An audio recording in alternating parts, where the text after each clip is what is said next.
Ich habe die beste Methode gefunden, um DMT zu konsumieren und die möchte ich euch jetzt vorstellen. Aber erst ein kleines Vorwort. Müsste es nicht eigentlich heißen Vorwörter? Dieses Video ist nur für Menschen gedacht, die so oder so schon vorhaben, DMT zu konsumieren oder es so oder so regelmäßig konsumieren und halt jetzt eben auf diese Methode umsteigen wollen. Aus meiner Sicht ist es die gesundheitsfreundlichste und auch die angenehmste Form des Konsums. Ich will also nicht zum Konsum motivieren, also fangt bitte nicht mit dem DMT-Konsum an, nur weil ihr dieses Video hier geschaut habt. Besonders bei höheren Dosierungen kann das eine echt heftige Erfahrung werden. So Aliens zu treffen hört sich für manche für euch zuerst vielleicht ganz lustig an, aber ich habe schon einige Erfahrungsberichte gelesen von Leuten, die da wochenlang nicht drauf klargekommen sind. Und wie es bei den meisten Psychedelika der Fall ist, kann man von DMT auch wirklich komplett verrückt werden. Ich mag den Rausch von DMT sehr gerne, aber bis jetzt war ich noch nie so richtig zufrieden mit den Konsumformen, die so am weitesten verbreitet sind. Ja, DMT ist eine sehr schwierige Substanz, zum einen, weil es äußerst ekelhaft schmeckt und dann noch wichtiger, es ist sehr unangenehm für den Hals. Also total oft, wenn man das konsumiert, muss man übelst krass husten und man hat das dann ewig lang noch so im Hals stecken. Und ich werde euch jetzt einfach mal erzählen, welche Konsumformen ich schon ausprobiert habe und was an denen nicht so ideal war. Das erste Mal, als ich DMT konsumiert habe, habe ich jetzt in einem normalen Vaporizer konsumiert, also so einen, den man auch für Weed verwendet. Und zwar genau den hier, den DaVinci S10. Wenn man DMT pur in einen Vaporizer steckt, dann schmilzt das so richtig und geht dann lange nicht gescheit aus dem Vaporizer raus und der Vaporizer stinkt ewig nach DMT. Als ich das in diesem Vaporizer konsumiert habe, musste ich auch übelst krass husten und ja, das war richtig unangenehm im Hals. Für meine Freundin war es noch viel unangenehmer und natürlich bei purem DMT ist der Geschmack auch nicht so ideal. Als nächstes bin ich dazu übergegangen, DMT in E-Zigaretten zu konsumieren. Ich habe da auch vor ein paar Jahren ein Video dazu gemacht. Man kann einfach das DMT in normales E-Liquid reinmischen und dann dampfen und man hat einen DMT-Rausch. Der größte Vorteil an dieser Methode war, dass das wirklich ewig gehalten hat. Also wenn man da mal eine fertige Liquid-Mischung hatte, konnte man die in seine E-Zigarette reintun und man konnte da für die nächsten paar Partys mit sehr vielen Personen viele DMT-Räusche haben, ohne dass das Ding leer ging. Und dadurch, dass das DMT mit E-Liquid gemischt war, war der Geschmack natürlich wesentlich erträglicher, besonders wenn man natürlich irgendwelche bestimmten Flavors verwendet hat, irgendwie Vanille oder Thymian, Pfefferminze, dann schmeckt das natürlich wesentlich weniger nach DMT. Das größte Problem an den E-Zigaretten war aber, dass es dadurch manchmal noch unangenehmer im Hals wurde. Irgendwie hatte ich das Gefühl, dass mein Hals allein durch das E-Liquid so komisch schleimig wurde, besonders wenn ich an einem Abend sehr viel konsumiert habe.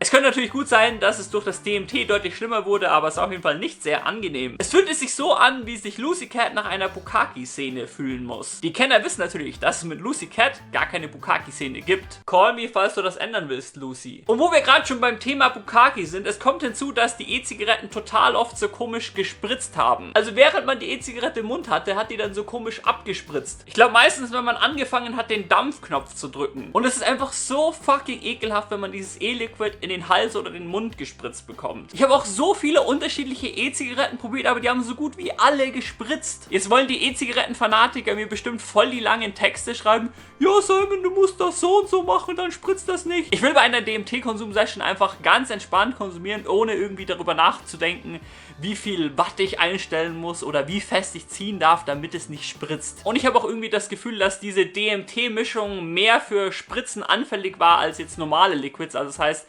selbst wenn ihr jetzt irgendwelche Tipps habt, wie man das Spritzen vermeidet, kann es sein, dass man das dann da gar nicht vermeiden kann, wenn man das dann auf das DMT-Liquid anwendet. Die einzigen E-Zigaretten, die nicht gespritzt haben, waren solche dünnen E-Pens hier. Aber die haben sehr viel weniger Power drauf. Das heißt, es war sehr viel schwieriger damit, einen ordentlichen Rausch zu erzielen. Manchmal muss man da so dreimal hintereinander 10 Sekunden so fest man kann ziehen.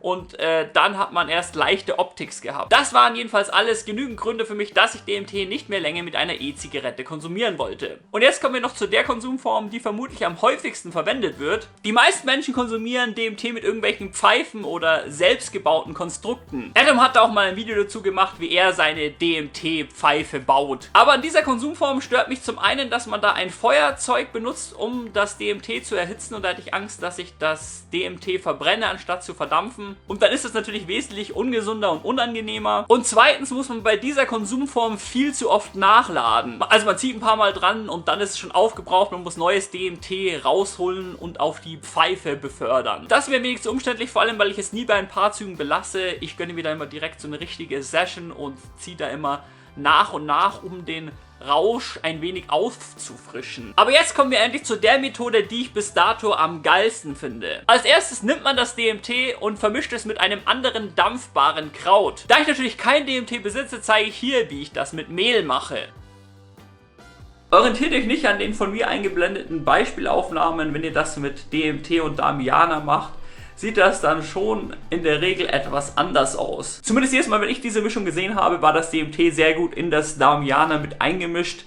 Und es sah im Grunde genauso gut aus wie Damiana ohne DMT. Da man das DMT ja mit einem anderen Kraut gemischt hat, ist das Ganze geschmacklich sehr viel erträglicher. Das Kraut meiner Wahl ist hier immer Damiana. Falls ihr es mit einem anderen Kraut probiert, schreibt in die Kommentare, wie es funktioniert hat. Und dann gehen wir wieder back to the roots und stecken diese Mischung in einen Vaporizer. Und zwar nicht in irgendeinen Vaporizer, sondern in den Ariza Solo 2. Aber warum ausgerechnet Ariza? Weil ich keine Vaporizer kenne, die man so gut reinigen kann wie die von Ariza. Einfach das Mundstück in Alkohol einlegen und das Gerät ist größtenteils wieder komplett sauber. Wenn nicht, kann man vielleicht noch mit einem Wattestäbchen nachhelfen und das Wattestäbchen in Alkohol eintunken und dann die Kräuterkammer und das Mundstück nochmal etwas abbürsten. Also das heißt, man kann das Gerät beim nächsten Mal wieder für Weed verwenden, ohne dass es komplett nach DMT stinkt. Ich will euch jetzt nicht garantieren, dass man dann gar nichts mehr von dem DMT schmecken wird, aber auf jeden Fall sehr viel weniger als bei anderen Vaporizern. Ich persönlich verwende dieses Gerät jetzt nur für DMT, aber für manche mag es vielleicht zu teuer sein, ein Gerät zu kaufen, was sie dann nur für DMT verwenden können. Ich habe auch kurzzeitig getestet, das DMT mit dem Ariza R2 oder dem Ariza Argo zu verdampfen.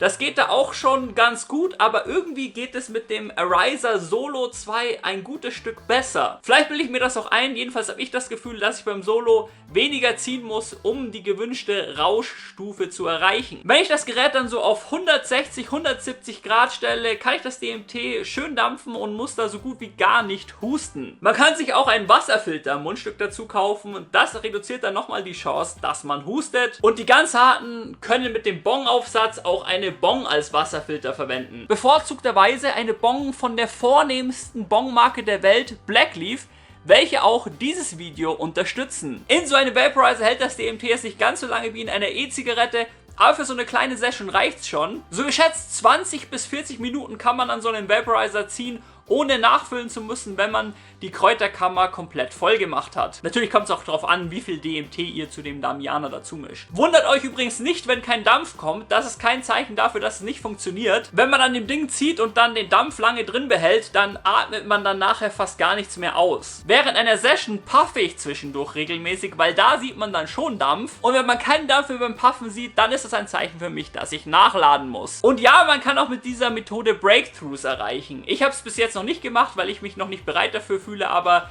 viele meiner Freunde haben das mit dieser Methode schon gemacht. Falls ihr euch wie ich auch noch nicht bereit für einen Breakthrough fühlt, braucht ihr keine Angst haben, dass ihr irgendwie versehentlich einen Breakthrough habt. Einfach anfangs ganz wenig ziehen und dann bei den nächsten Malen immer mehr ziehen und sich langsam hochtasten, um zu schauen, bei welchen Dosierungen man sich noch wohlfühlt. Erst gestern habe ich mit einem Kumpel telefoniert, der hat DMT zuerst mit irgendeiner Pfeife konsumiert und der ist dann auf meinen Rat hin auf die Konsumform mit dem Solo 2 umgestiegen und der war dann direkt richtig begeistert und hat davon geschwärmt, wie viel besser diese Methode doch ist. Der Solo 2 ist im Allgemeinen auch ein Top-Vaporizer für Weed. Es würde mich natürlich sehr freuen, wenn ihr den Ariza Solo 2 in meinem Open Mind Shop kauft, denn nur wenn Leute regelmäßig in meinem Open Mind Shop bestellen, kann ich weiter Videos machen. Also kauft euch jetzt keine Produkte in meinem Shop, die ihr nicht braucht, nur um mich zu supporten, aber wenn ihr sowieso einen Vaporizer braucht, dann bitte in meinem Open Mind Shop. Falls ihr versucht habt, DMT mit einem anderen Vaporizer zu konsumieren, schreibt mir bitte, wie das gelaufen ist. Ich habe wirklich einige probiert und die waren wirklich alle deutlich schlechter wie der Solo 2. Bei den Vaporizern, die ich vor dem Solo verwendet habe, habe ich genau die gleiche Temperatur eingestellt, wie ich sie heute beim Solo eingestellt habe. Trotzdem musste ich bei diesen viel mehr husten. Wenn ihr nicht nur ein Open Mind 3000 habt, sondern auch ein Open Mind 3000F, dann abonniert diesen Kabal.